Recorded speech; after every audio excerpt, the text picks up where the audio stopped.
নমস্কার বন্ধুরা, শিখা টেলার থেকে সবাইকে স্বাগত। তো বন্ধুরা, যারা সেলাইয়ের কাজ শিখতে চাইছেন তো তাদের জন্য আজকে আমার এই ভিডিও। তো এই ভিডিওতে আজকে আপনাদের শেখাবো ইঞ্চি ফিতার হিসাব এবং সেলাই কাজ করতে গেলে আমাদের কি কি উপকরণ লাগে সেই বিষয়গুলি জানব। তো প্রথমে বলে দিই, আমাদের সেলাইয়ের কাজ শিখতে গেলে কি কি উপকরণগুলি লাগে। তো দেখুন, প্রথমত আমাদের একটি ইঞ্চি ফিতে লাগবে, কাঁচি লাগবে, স্কেল, খাতা, পেন, ছুঁচ, সুতো, পেপার এবং একটি মেশিন। এই কয়েকটা জিনিস দিয়ে আপনারা বাড়িতে বসে সেলাইয়ের কাজ শিখতে পারবেন। তো চলুন বন্ধুরা, সেলাইয়ের কাজ শিখতে গেলে আমাদের প্রথমে ইঞ্চি ফিতার হিসাব জানতে হয়। তো চলুন প্রথমে আমরা ইঞ্চি ফিতার হিসাব কী করে নিতে হয় শেখাবো। তো দেখুন বন্ধুরা, এই যে আমি এখানে লিখে নিয়েছি, আপনারাও এইভাবে খাতার মধ্যে লিখে রাখবেন। ঠিক আছে, এইভাবে প্রথম থেকে খাতার মধ্যে আপনারাও এইভাবে লিখে রাখবেন। কখনো যদি ভুলে যান তো এই খাতা খুললে আপনারা দেখে আবার মনে করতে পারবেন। তো দেখুন বন্ধুরা, সেলাইয়ের যে উপকরণগুলি লাগে এখানে আমি লিখে দিয়েছি, আপনারা এইভাবে খাতার মধ্যে নোট করে রাখবেন সেলাইয়ের উপকরণ কি কি। তো প্রথমতই কয়েকটা জিনিস নিয়ে আমরা শিখলে পরপর আরও কয়েকটা জিনিস ও কী কী লাগবে সেগুলো জেনে যেতে পারবেন। ঠিক আছে, তো ফিতের হিসেব নিতে গেলে আমাদের এরকম একটা ফিতে লাগছে। তো দেখুন বন্ধুরা, ফিতের মধ্যে কিন্তু দুদিকেই মাপ আছে, ফিতের মধ্যে দুদিকেই মাপ আছে। তো আমাদের সেলাইয়ের কাজে কোন মাপগুলির প্রয়োজন সেগুলো আমাদের জানতে হবে। তো দেখুন, একটি ফিতের মধ্যে 1 ইঞ্চি থেকে 60 ইঞ্চি পর্যন্ত মাপ থাকে। প্রতিটা ফিতেই দেখবেন 1 ইঞ্চি থেকে 60 ইঞ্চি পর্যন্ত মাপ থাকে। ঠিক আছে, 60 ইঞ্চি পর্যন্ত মাপ থাকে। তো আমাদের এই মাপগুলিকে জানতে হবে ভালো করে। তো এই যে দেখুন, এই দিকটা ইঞ্চির, এগুলো ইঞ্চির মাপ, আর এইগুলো ছোট ছোট দাগগুলো মাপগুলো এগুলো সেন্টিমিটারের মাপ।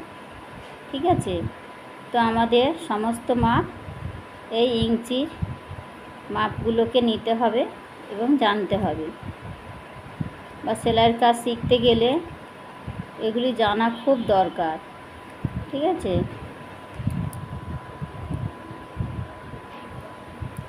তো দেখুন বন্ধুরা, একটি ফিতে এই যে প্রথম থেকে এই টিনের এই প্রথম থেকে 1 ইঞ্চি, 2 ইঞ্চি, 3 ইঞ্চি, 4 ইঞ্চি করে মাপ আমরা দেখতে পাচ্ছি। তো এই মাপগুলোর মাঝখানে অনেক ছোট বড় দাগ আছে, এগুলোকে কী বলে এগুলো আমাদের জানতে হবে। ঠিক আছে, তো দেখুন, এই টিনের এই প্রথম থেকে 1 ইঞ্চির ভিতরে, এই 1 ইঞ্চির ভিতরে কতগুলো ছোট ছোট দাগ আছে এইগুলোকে আমাদের জানতে হবে। তো দেখুন, এই 1 ইঞ্চির ভেতরে 8টা দাগ আছে। দেখুন, 8টা দাগ আছে, 8টা করে দাগ নিয়ে একটা 1 ইঞ্চি করে হয়েছে। আবার দেখুন, 2 ইঞ্চির ভেতরেও 8টা দাগ আছে, 3 ইঞ্চির ভেতরেও 8টা করে দাগ আছে। প্রত্যেকটা ফিতের এই 1 ইঞ্চির ভেতরে 8টা করে দাগ আছে। তো 8টা দাগ নিয়ে হয় 1 ইঞ্চি। আর এই ছোট ছোট দাগগুলোকে আমরা কি বলবো, এই ছোট ছোট দাগগুলোকে আমরা এক সুত, একটা দাড়িকে এক সুত, দুটো দাড়িকে দু সুত, তিনটে দাড়িকে তিন সুত, আর চারটে দাড়িকে বলবো হাফ ইঞ্চি। আবার এই পাঁচটা দাড়ি আর এই ছটা দাড়িকে বলবো পৌনে ইঞ্চি। মানে 1 ইঞ্চি হতে এই দুটো দাগ বাকি থাকাকে আমরা বলবো পৌনে ইঞ্চি। এই বড় দাগ পর্যন্ত এলে এখান থেকে আমরা বলবো পৌনে ইঞ্চি, মানে 1 ইঞ্চি হতে দুটো ছোট দাগ বাকি, মানে দুটো দাগ বাকি আছে। আচ্ছা, এবার দেখুন 1 ইঞ্চির পরে আবারও দুটো ছোট দাগ আছে, একে আমরা বলবো 1.25 ইঞ্চি। আবার দেখুন এই যে 1.5 ইঞ্চি, আবার বলবো পৌনে 2 ইঞ্চি। পৌনে 2 কাকে বলবো? 2 ইঞ্চি হতে দুটো ছোট দাগ বাকি থাকাকে বলবো পৌনে 2 ইঞ্চি। আবার বলবো 2 ইঞ্চি, এই বড় দাগটা মাঝখানে 2 ইঞ্চি। আবার এই যে দুটো ছোট দাগ 2 ইঞ্চি হয়ে গিয়ে বলবো 2.25 ইঞ্চি। আবার এই যে মাঝখানে একটা বড় দাগ আছে, একে বলবো 2.5 ইঞ্চি। আবার দেখুন একটা দাগের পরে আর একটা বড় দাগ আছে, একে বলবো পৌনে 3 ইঞ্চি। আবার এই যে 3 ইঞ্চি, 3.25 ইঞ্চি, 3.5 ইঞ্চি, পৌনে 4 ইঞ্চি। বাকি থাকাকে দুটো দাগ বাকি থাকাকে আমরা বলবো পৌনে, মানে কম আছে, 4 ইঞ্চি হতে 2 সুতো কম। ঠিক আছে, একে আমরা পয়েন্টও বলতে পারি, সুতা বা পয়েন্টও বলতে পারি এই ছোটো ছোটো দাগগুলোকে। তারপরে 4 ইঞ্চি, আবার 4.25 ইঞ্চি, 4.5 ইঞ্চি। আবার এই যে একটা বড় দাগ পৌনে 5 ইঞ্চি, 5 ইঞ্চি, 5.5 ইঞ্চি।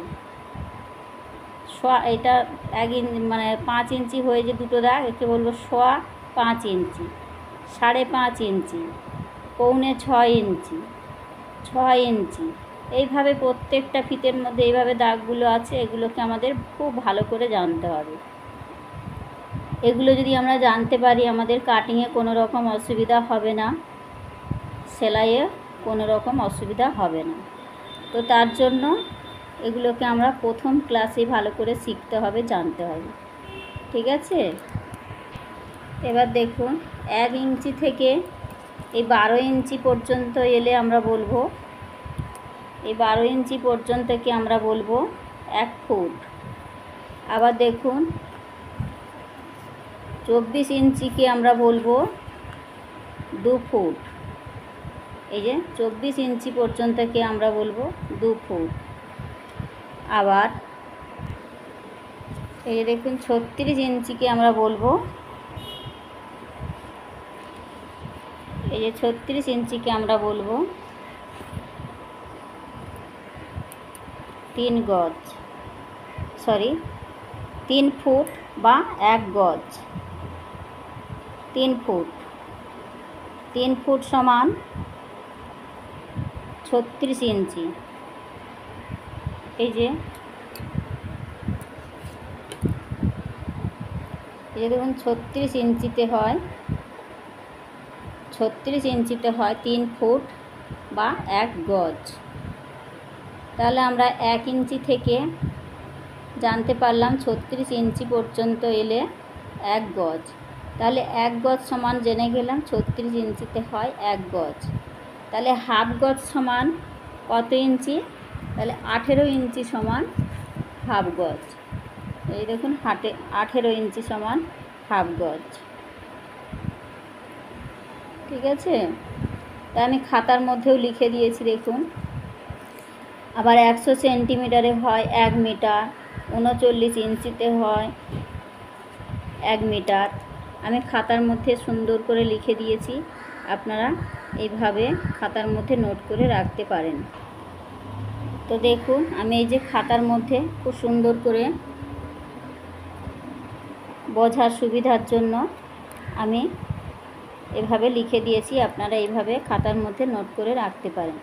তাহলে একটা দাগকে আমরা বলবো 1 পয়েন্ট বা 1 সুতা, দুটো দাগকে বলবো 2 পয়েন্ট বা 2 সুতা, তিনটে দাগকে বলবো 3 পয়েন্ট বা 3 সুতা, চারটে দাগকে বলবো হাফ ইঞ্চি, 6টা দাগকে বলবো পৌনে ইঞ্চি, 8টা দাগকে বলবো 1 ইঞ্চি, সোয়া এক কাকে বলে? আমরা এই সোয়া এক, সোয়া দুই এগুলো আমাদের সেলাইয়ের কাজে খুবই প্রয়োজন হয়, আমরা বলে থাকি। 1 ইঞ্চি হয়ে গিয়ে দুটো ছোট দাগ, এই যে আমি ফিতের মধ্যে দেখিয়েছি, এই যে 1 ইঞ্চি হয়ে গিয়ে এই যে দুটো ছোট দাগ, একে আমরা বলবো সোয়া 1 ইঞ্চি। সোয়া 2 ইঞ্চি কাকে বলবো? 1 ইঞ্চি হয়ে গিয়ে এই যে দুটো ছোট দাগ, একে আমরা বলবো সোয়া 2 ইঞ্চি। ঠিক প্রত্যেকটা ইঞ্চি হয়ে যাওয়ার পরে যে ছোট দুটো করে দাগ আছে, এই পর্যন্ত এলেই আমরা বলবো সোয়া। এই সোয়া কথাটা কখন বলবো? 1 ইঞ্চি হয়ে গিয়ে বা একটা করে ইঞ্চি হয়ে যাওয়ার পরে যে ছোট দাগ থাকে দুটো, এই ছোট দাগ পর্যন্ত এলে আমরা বলবো সোয়া 3, সোয়া 4, সোয়া 5, ঠিক আছে। আর পৌনে বলবো বাকি থাকাকে, শুধু বাকি থাকাকে বলবো পৌনে। পৌনে কথা মানে পৌনে কম থাকা, দুটো দাড়ি, এই যে দুটো দাড়ি কম থাকাকে আমরা বলবো পৌনে 5। আর 5 ইঞ্চি হয়ে গিয়ে দুটো ছোট দাগকে আমরা বলবো সোয়া 5, ঠিক আছে। তো এইভাবে আমাদের জানতে হবে। তো দেখুন আমি খাতার মধ্যে ঠিক সুন্দর করে এইভাবে লিখে দিয়েছি। এবার এই যে দেখুন, এই যে 12 ইঞ্চিতে হয় 1 ফুট, 24 ইঞ্চিতে হয় 2 ফুট, 36 ইঞ্চিতে হয় 3 ফুট বা 1 গজ। 1 গজ কাপড় সমান 36 ইঞ্চি কাপড়কে বোঝায়। 36 ইঞ্চি কাপড় সমান 36 ইঞ্চি, এইটা ইঞ্চির দাগ, এই যে ছোট ছোট দাগগুলো মাথায় থাকে এগুলো ইঞ্চির চিহ্ন, ঠিক আছে। 36 ইঞ্চি কাপড় সমান 2 হাত বহরের কাপড়কে বোঝায়, ঠিক আছে। হাফ গজ কাপড় সমান 18 ইঞ্চি কাপড়কে বোঝায়। যখন আমরা কাপড়ের মাপ নেব, এইগুলো কিন্তু আমাদের খুব প্রয়োজন হয়। আমরা দোকানে গিয়ে বলে থাকি 1 গজ কাপড় দিন, 2 গজ কাপড় দিন, তখন আমাদের জানতে হবে 1 গজ কাপড় সমান 36 ইঞ্চির কথা বলছে। 36 ইঞ্চিতে হয় 1 গজ, ঠিক আছে। 1 গজ 36 ইঞ্চি, তাহলে 36 ইঞ্চি কাপড় সমান আমরা জানতে পারলাম 2 হাত বহরের কাপড়। 2 হাত কাপড়ের বহরকে আমরা 36 ইঞ্চি বলে থাকি। আচ্ছা, 39 ইঞ্চিতে হয় 1 মিটার, 100 সেন্টিমিটারে হয় 1 মিটার, ঠিক আছে। এবার কাপড়ের বহর কত ইঞ্চি পর্যন্ত হয়? কাপড়ের বহর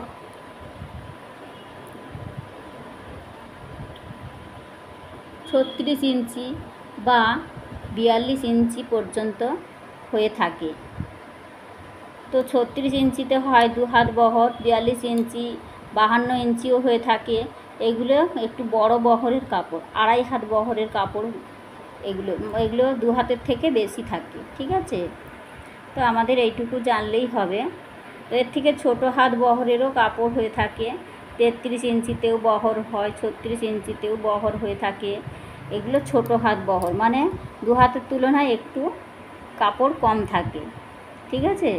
তো আমাদের যখন কাপড় প্রয়োজন হবে, আমরা কাপড় কিনতে গেলে এইসব বহরের হিসেবগুলো আমাদের জানতে হয় বা নেওয়া শিখতে হয়, ঠিক আছে। তো দর্জি কাজ শিখতে গেলে আমাদের এগুলো খুব ভালো করে জানা দরকার। তো আশা করি আপনারা বুঝতে পেরেছেন। তো যদিও কোথাও বুঝতে অসুবিধা হয় তো আমাকে জানাবেন, আমি আবারও চেষ্টা করব বুঝিয়ে দেওয়ার। তো আজকের এই পর্যন্ত বন্ধুরা, ভালো থাকবেন, সুস্থ থাকবেন, ধন্যবাদ।